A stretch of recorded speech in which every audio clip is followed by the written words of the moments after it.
tim hukum Paslon 03 ini akan menghadirkan seorang Kapolda katanya untuk menguatkan ini. Bener nggak sih, Bang? Dan kami berharap bahwa setiap warga negara Indonesia itu mempunyai hak yang sama dalam hal ketika diminta untuk hadir di persidangan. Kita percaya bahwa Mahkamah Konstitusi adalah the guardian of democracy. Dia adalah penjaga demokrasi. Pernah nggak mendiskualifikasi? Pernah nggak membatalkan? Mahkamah Konstitusi pernah kok.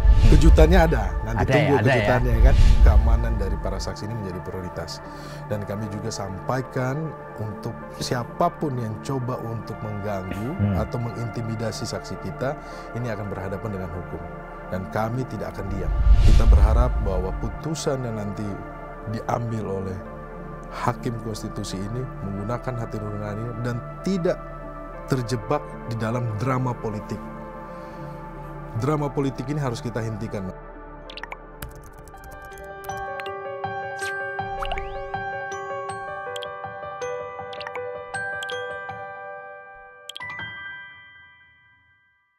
Assalamualaikum warahmatullahi wabarakatuh. Salam damai sejahtera buat kita semua.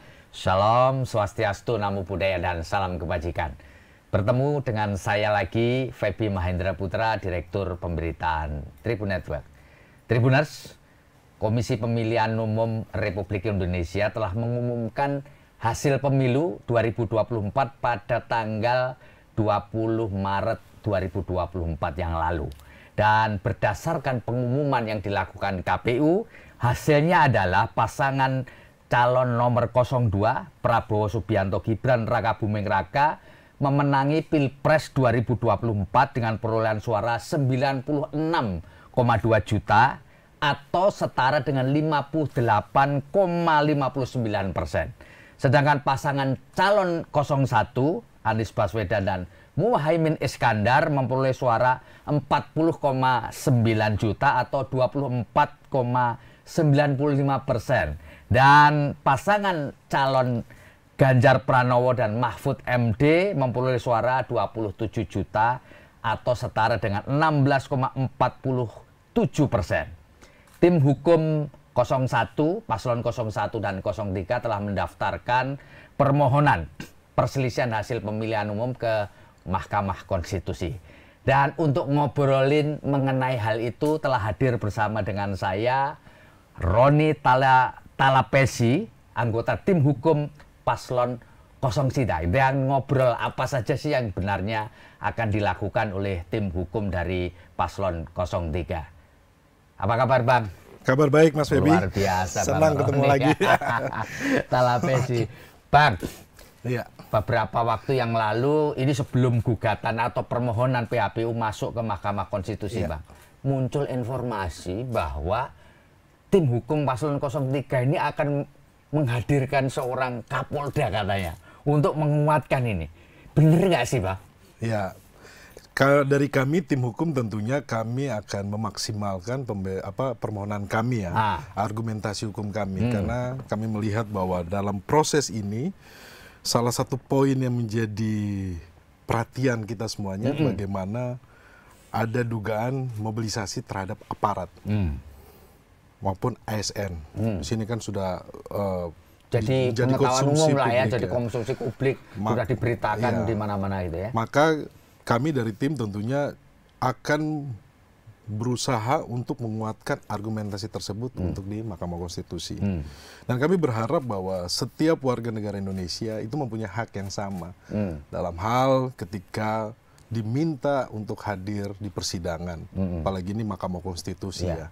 Tentunya kami berusaha kan, tapi kami kan mendengar bahwa di pimpinan Polri itu melarang, tidak boleh ada yang hadir dan itu harus mengkonfirmasi. Padahal kita melihat beberapa kasus setiap warga negara punya hak secara individu ketika berhadapan dengan hukum, mereka harus taat terhadap hukum, apalagi untuk menyampaikan pendapat di persidangan.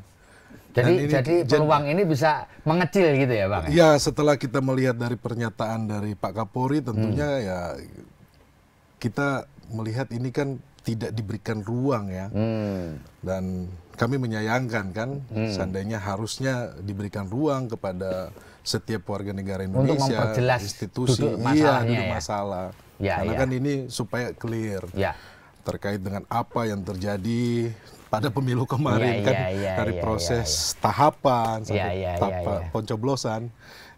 Ya sebenarnya publik menunggu kejutan ini. Kalau memang terjadi kan ini sebuah kejutan yang jarang terjadi, mungkin langka di Republik ini, seseorang yang masih menjabat sebagai aparat penegak hukum, Kapolda dalam konteks ini bintang 2, lalu jadi saksi dalam PHPU ini kan langka gitu Bang ya. Kita lihat saja nanti Mas Feby kan ya. Kita lihat ya. Iya, kita lihat bahwa apa yang terjadi, adanya kerusakan di Mahkamah Konstitusi terkait dengan putusan MK 90, kemudian bagaimana mobilisasi aparat, kemudian bagaimana penggunaan fasilitas negara, ini kan menjadi poin penting.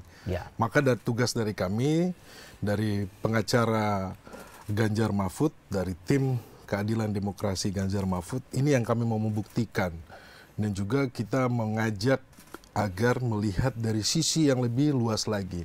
Bagaimana proses demokrasi yang sudah terbangun sejak pasca reformasi, kita mempunyai tujuan untuk menjaga demokrasi yang sudah terbangun ini. Kita tidak mau mundur. Dan apalagi kemarin konstitusi diacak-acak, dirubah karena untuk kepentingan dari keluarganya Pak Jokowi melalui putusan MK 90 yang meloloskan saudara Gibran, kemudian ada putusan etik, kemudian juga diikuti dengan penyelenggara, mereka juga diputus etik bersalah dari KPU, dari Bawaslu. Nah, hal-hal seperti ini yang harus dibukakan mata secara luas masyarakat, dan juga pun ini bukan hanya sekedar pemilu saja, Mas Feb. Ini masalah tentang legacy yang akan kita sampaikan, yang akan kita tunjukkan untuk kepada generasi-generasi berikutnya. Kalau mengutip dari pernyataan dari Prof. Mahfud, ini untuk ratusan tahun Indonesia ke depannya gitu loh. Dan akibat dari hal-hal tersebut yang kemarin di pemilu, masyarakat kan sudah merasakan bagaimana sekarang. Contoh karena politisasi bansos, harga sembako jadi mahal. Kemudian kita lihat ketika terjadi bencana alam, yang kemarin mereka itu sangat gencar, tapi ketika bencana alam orang-orang ini pada kemana gitu. Cuma Mas Ganjar aja yang turun, yang memperhatikan korban-korban dari bencana alam. Jadi sebenarnya value besarnya adalah mengajak masyarakat untuk melihat dari sisi yang lebih luas lagi. Bang, saya kepingin tahu dari Abang, dalam sejarah MK berdiri, kan tidak pernah ada yang permohonan untuk membatalkan pemilu atau mengulang pemilu secara keseluruhan seperti yang dimohonkan oleh tim paslon 03. Karena kan kemudian muncul olo-olo, Mahkamah Konstitusi itu kan atau MK itu kan singkatannya dari Mahkamah Kalkulator yang nggak ada melihat menghitung C1 dan seterusnya kan gitu, atau formulir hasil suara gitu ya, formulir hasil. Tetapi yang dituntut atau dimohonkan oleh tim hukum paslon 03 ini kan cukup fenomenal, yaitu minta, kalau nggak salah Bang, nanti diluruskan ya, minta supaya pemilu diulang tanpa keikutsertaan pasangan Prabowo Gibran. Kan ini kan agak mustahil gitu loh Bang. Kok begitu yakin tim ini mengajukan permohonan ke Mahkamah Konstitusi dengan permohonan yang luar biasa kayak gini? Pencalonan saudara Gibran ini dari awal sudah prematur. Kalau saya berpendapat bahwa ini adalah prematur polisi dari pihak KPU.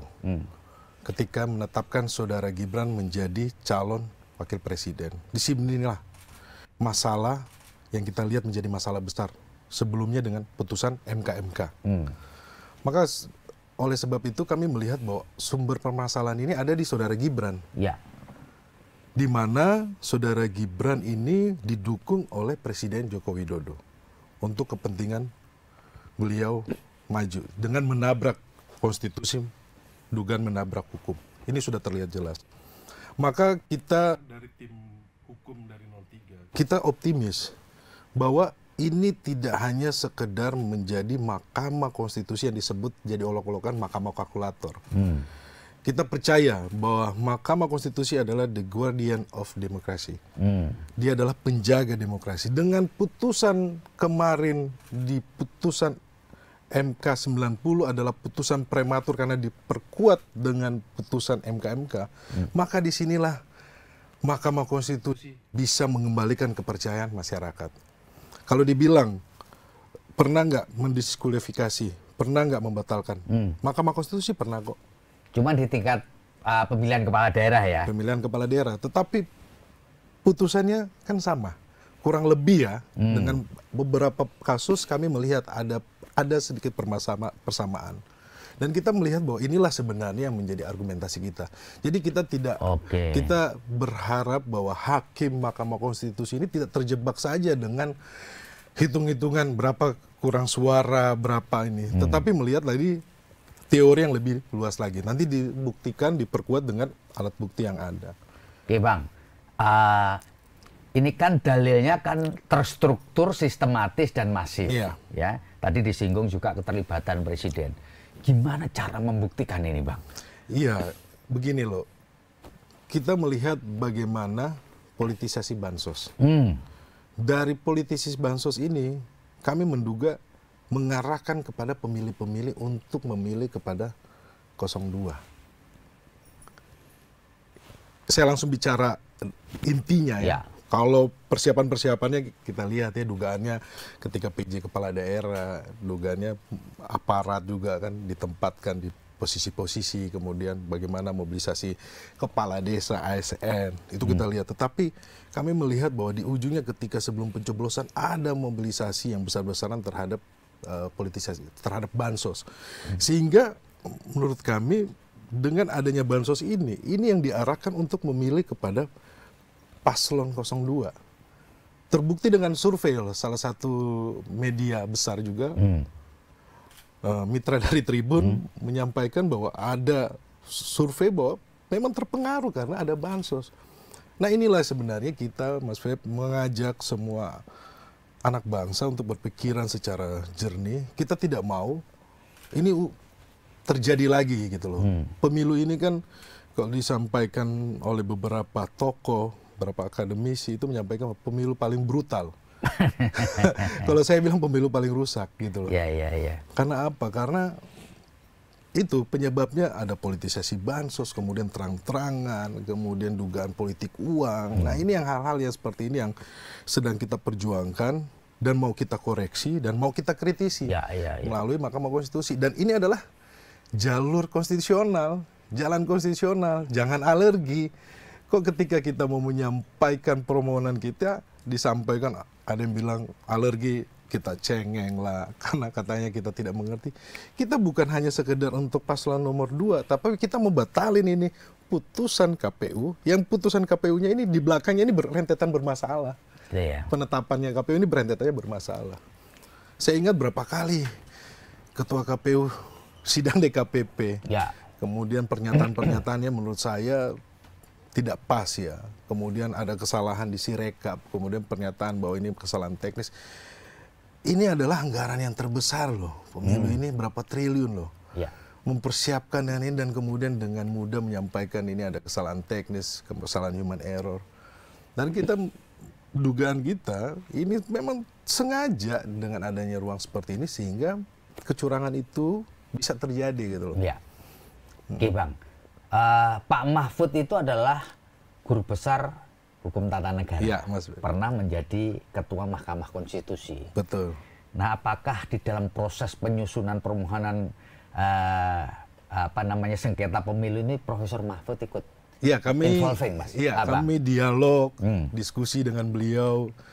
Kemudian ada beberapa kesempatan kita bertemu karena beliau punya pengalaman sebagai kalau kita bilang pendekar hukum, punya pengalaman juga sebagai ketua MK, tentunya masukan itu menjadi positif buat kita dalam tim menyusun permohonan ini. Kan tim ini udah kerja lama, kita dari beberapa teman-teman yang terpanggil karena suasana demokrasi kita mundur ini, sehingga beberapa pengacara ini tampil itu dengan sukarela. Mereka bekerja pagi, siang, malam menyusun permohonan, bagaimana mengumpulkan bukti, bagaimana bertemu dengan saksi. Dan menurut saya ini tim yang terbaik.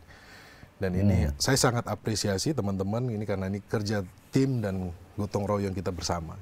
Bang, boleh nggak memberi gambaran apakah nanti dalam proses persidangan di Mahkamah Konstitusi ini tim hukum 03 ini bisa memberikan kejutan gitu Bang. Ya. Yang sebelumnya tidak pernah kan, kalau Abang ceritakan tadi soal pengerahan aparat, soal bansos, soal kemudian penggiringan, ya. Fasilitas negara, mungkin fasilitas negara mungkin ada di sana, intimidasi itu kan karena buku terbuka lah. Iya. Banyak media ya yang sudah menyampaikan dan menjadi satu pengetahuan umum lah. Iya. Nah, dalam konteks nanti di persidangan, apakah pengetahuan umum itu akan dipakai lagi atau dipertajam atau gimana? Iya, tentunya kan kita akan pertajam, Mas Pep. Ya. Pertajam dalam arti apa? Memperkuat argumentasi permohonan kita. Diperkuat juga dengan saksi. Saksi ya, mesti ya. Diperkuat juga dengan ahli. Kejutannya ada. Nanti Ada tunggu ya, ada kejutannya ya. kan. Pasti ada kejutannya ya. Pasti ada kejutannya. Bang, kemarin itu ada berita yang sempat muncul, kalau nggak salah juga dari tim hukum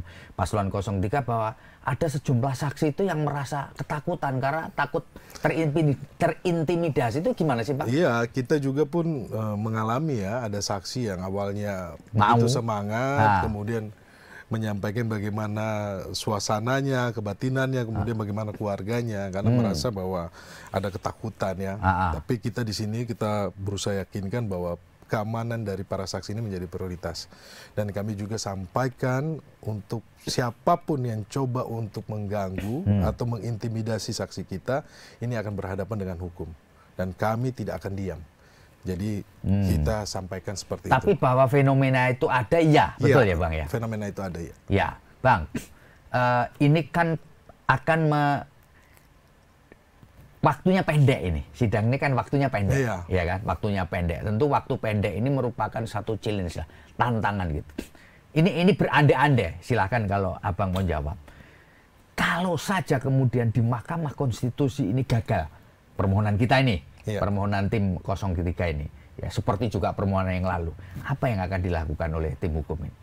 Menerima putusan itu atau kan memang tidak ada upaya hukum lain kan ini? Ini akan menjadi final dan mengikat kan? Iya, final and binding ya, Mas Feb.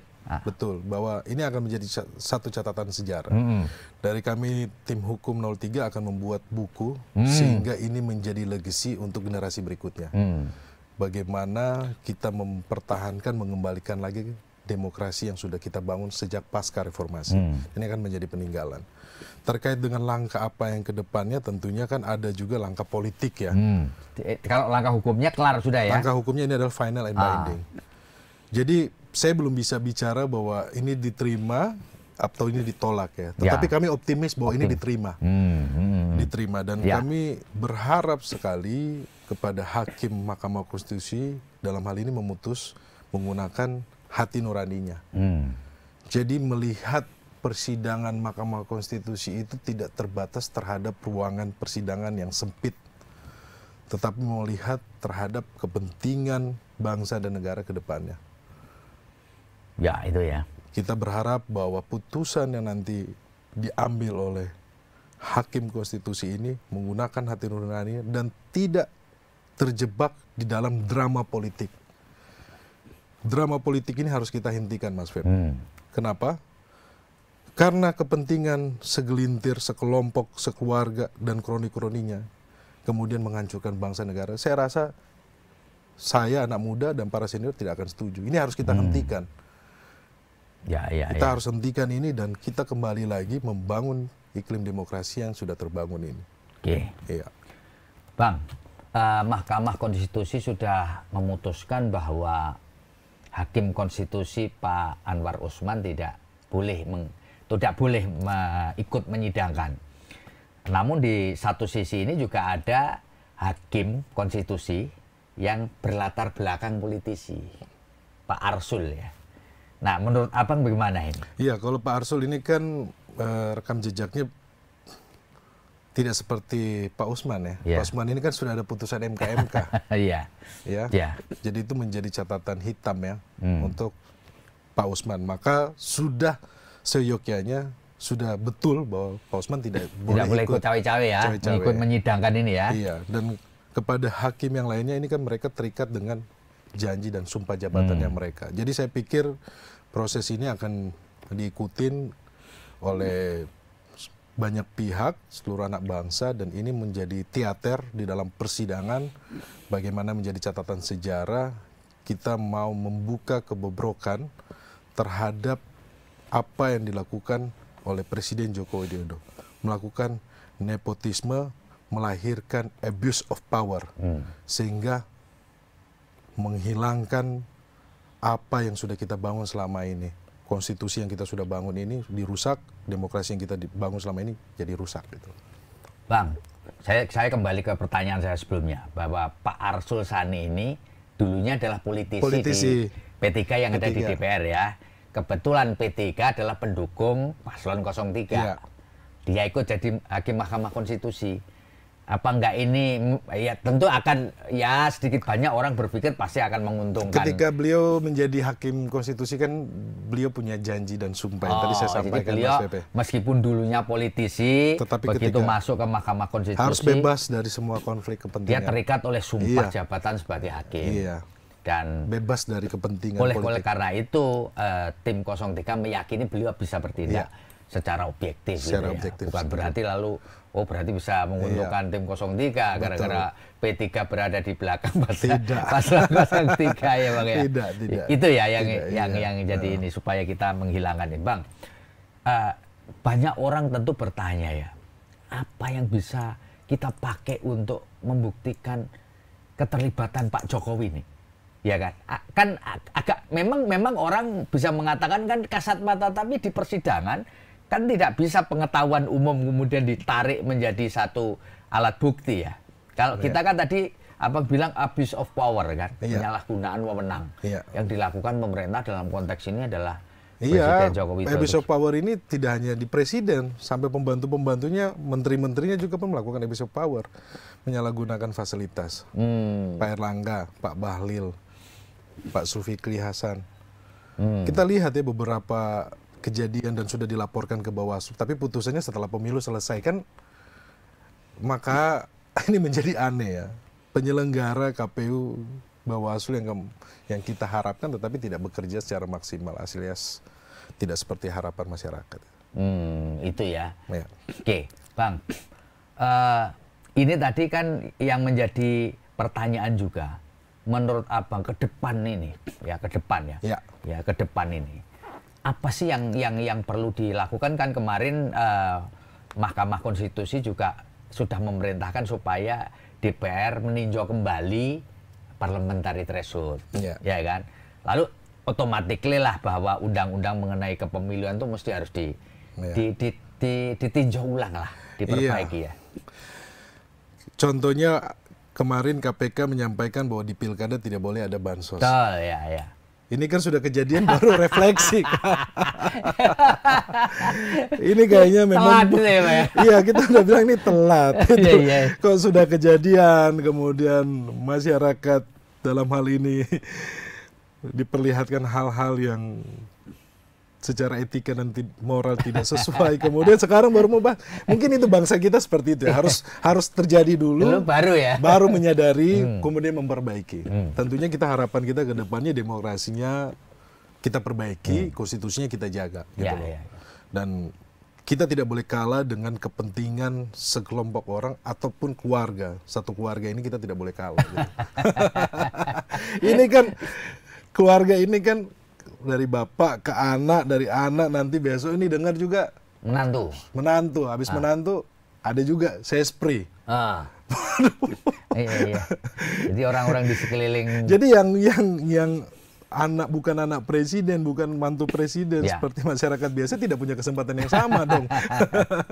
Maka ini nanti kita harusnya di DPR ya, pendapat saya Mas Feb ini harus ditinjau kembali sehingga mau diperbaiki. Bang, Abang kan juga selain lawyer juga politisi dari PDI Perjuangan. Dan PDI Perjuangan tentu berkepentingan juga dengan pilkada serentak yang akan dilakukan di 500 lebih wilayah tanggal 27 November. Nah, catatan Abang kan kebetulan juga 27 November ini kan pemerintah sudah ganti. Ya, siap apapun lah putusannya. Ya sih kita nggak tahu lah. Bukan Oktober ya. Iya kan? Nah, apa yang tadi satu tadi yang menarik yang Abang sebutkan bahwa sudah ada bahwa tidak boleh ada bansos. Selain itu untuk tidak mengulang kembali apa-apa yang terjadi dalam pilkada ini, apa yang perlu diperhatikan terutama oleh penyelenggara pemilu termasuk Bawaslu terutama sebagai penyelenggara pemilu Iya, juga. Bawaslu harus memang benar-benar menaati aturan main yang sudah ada dong. Kemudian PKPU-nya juga pun yang dibuat ini harus bebas dari intervensi politik. Ya. Dan kembalikan kepada masyarakat, biarlah masyarakat memilih. PDI Perjuangan di posisi yang sekarang kita digempur habis-habisan, tapi kita menunjukkan bahwa rakyat masih percaya sama kita masih bersama rakyat gitu. Dan kita menjadi pemenang. Ini berkat kepercayaan dari masyarakat. Bang, memang secara angkawi PDI Perjuangan tetap hat-trick ya, Iya. nomor 1. Cuman dia turun jauh gitu ya. Iya.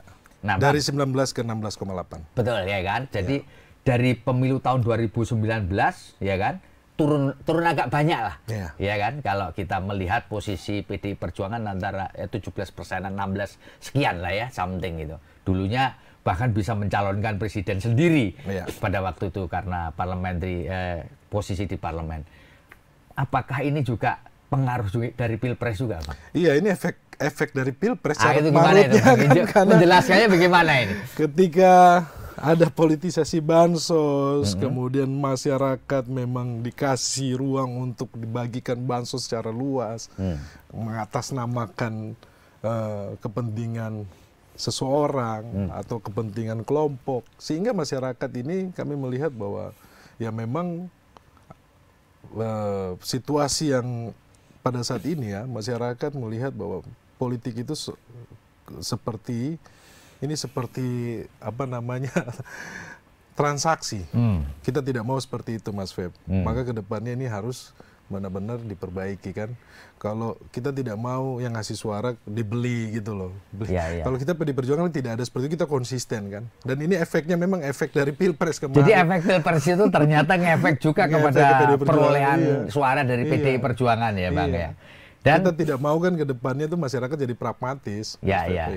Dan terus terang kalau kita melihat kan partai-partai yang paling naik signifikan Partai Golongan Karya, lalu kemudian ada PKB juga ya, itu juga efek dari Pilpres juga ya? Efek dari Pilpres. Gitu ya. Ya, saya kalau secara pemetaan kan kita memang secara nasional, tetapi di beberapa daerah kita naik kursinya, kita masih konsisten. Ya. Bang, menurut Anda sebagai politisi kader PDI Perjuangan, kalau boleh meramalkan ke depan ini posisi PDI terhadap pemerintah bagaimana? Ya, tentunya kan sikap dari PDI Perjuangan ini adalah keputusan partai, Mas Feb. Dalam hal ini kan partai PDI Perjuangan mempunyai blueprint, mempunyai program sesuai dengan arah pembangunan dari cita-cita dari pendiri bangsa kita, Bung Karno. Terhadap situasi-situasi ini, PDI Perjuangan pernah mengalami, Mas Feb. Oh gitu ya? Di mana kita pernah dulu dikencet sama Orde Baru. Pasca reformasi kita menjadi pemenang. Setelah kita menjadi pemenang, bagaimana kita mengelola kekuasaan. PDI Perjuangan sudah melewati fase tersebut. Dan sudah pernah jadi oposisi selama 10 tahun dan ketika konsisten pemerintahan oposisi SBY ya? Jadi buat kami sudah memang melewati hal-hal tersebut. Oke, terlatih melewati segala zaman lah kira-kira. Terlatih melewati segala zaman. Jadi ini kita sudah memang melihat situasi dan kita sudah siap dan mempersiapkan diri ke depannya lebih baik lagi. Jadi kita nggak usah perlu khawatir, Mas. Iya kan? Jadi tenang-tenang aja, biasa aja gitu ya. Iya. Kan kelihatan ada satu partai, Mas Feb, sudah pakai slogan ini partainya Joko Widodo. Tidak lolos parliamentary threshold. Iya. Iya kan? Karena kan kembali lagi kepercayaan rakyat kan. Jadi bahwa intinya politik itu bukan hanya soal jangka pendek saja, bukan soal bagaimana mendapatkan kekuasaan. Memang kekuasaan itu menggiurkan, mengenakan, tapi ingat kekuasaan itu bisa menghancurkan juga. Kalau kita lengah.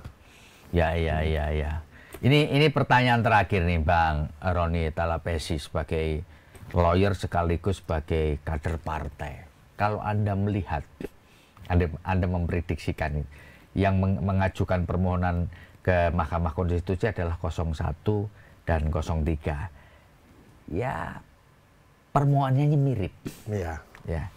Pertanyaannya, apakah selama ini ada komunikasi antara tim hukum 03 dengan tim 01, Bang? Iya, kita sepengetahuan Abang loh. Kita membuka ruang komunikasi ya. Artinya selama ini ngobrol-ngobrol gitu, iya, ada obrolan tim gitu. hukum 03, tim hukum 01, kita beberapa kali ketemu, Mas Feb.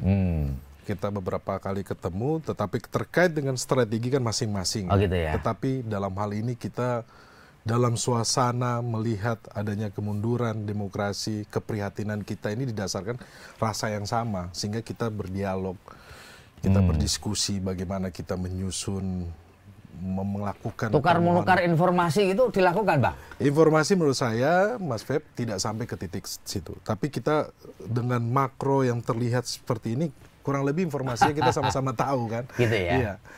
Strateginya masing-masing. Jadi memang kita tunggu saja nanti besok bagaimana teater Mahkamah Konstitusi. Tapi sebenarnya kalau ini boleh saya nambahkan sedikit, dokumen-dokumen terkait dengan C hasil gitu masih perlu nggak sih? Kita tampilkan menjadi alat bukti juga. Oh, C hasilnya juga dipakai sebagai alat bukti. Tapi ngemeng-ngemeng ini tambahan sedikit lagi. Apakah hasil yang diumumkan KPU kemarin ya, tim suaranya Pak Ganjar Mahfud 27 juta alias 16,47% itu memang sama dengan tabulasi yang dilakukan oleh PDI Perjuangan atau beda? Berbeda. Oh, beda ya? Berbeda. Meskipun dasarnya sama ya, sama-sama C hasil kan? Atau gimana? Berbeda. Jadi kita punya perhitungan sendiri, Mas. Oh gitu. Ya. Ini nanti kita akan sampaikan di Mahkamah Itu disampaikan Konstitusi. juga ya?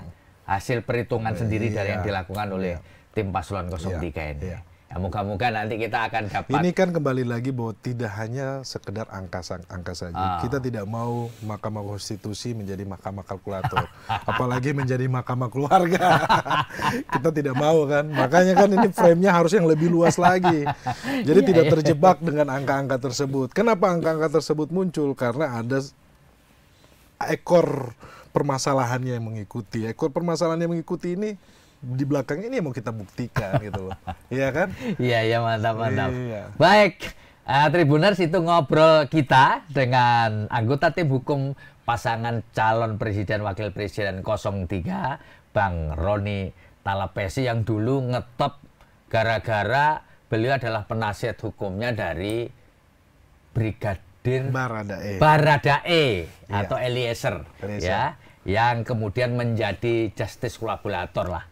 Ya, demikian. Moga-moga obrolan kita bermanfaat buat kita semua. Saya Pepi Mahendra Putra, pamit undur diri. Assalamualaikum warahmatullahi wabarakatuh. Shalom, salam damai sejahtera buat kita semua. Om Santi Santi Om, Namo Buddhaya, salam kebajikan dan tetaplah bahagia. Terima kasih sudah nonton. Jangan lupa like, subscribe, dan share ya.